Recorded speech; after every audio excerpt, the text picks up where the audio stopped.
ใครหลายคนที่วนเวียนเข้ามาทักทายพูดจาเพื่อนคลายเหงาแค่พูดคุยทุกวันก็ทุ่มเทหัวใจให้เขา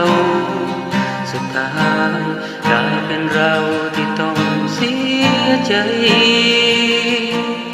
เมื่อหลอกทำให้หลงรักแต่สุดท้ายเขาก็จากไปหัวใจน้อยใจต้องเจอแต่ความผิดหวัง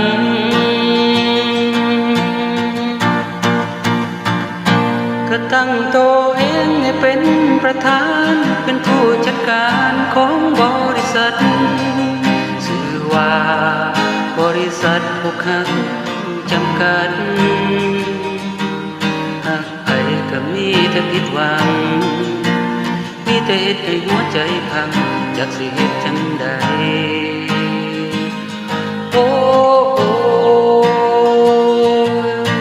อ้มีรถเบนซ์โอ้มีรถเก๋งโอ้มีBMวันโวมีแต่ซาเล้งโลโซเอาไว้ประจำตำแหน่ง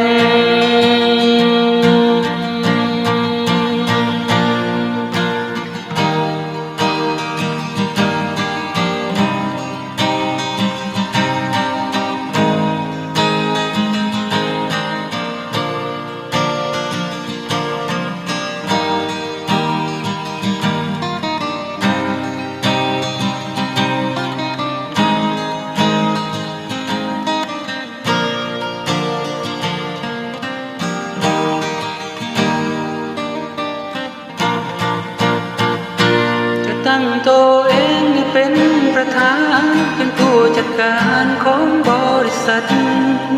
ชื่อว่าบริษัทผู้ค้าจำกัด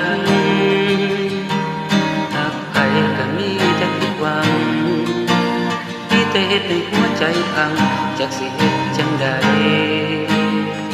โอ้ใจน้องใจบ่มีรถเบนซ์บ่มีรถเก๋งบ่มีBMวันโวมีแต่ซาเล้งโลโซเอาไว้ประจำตาม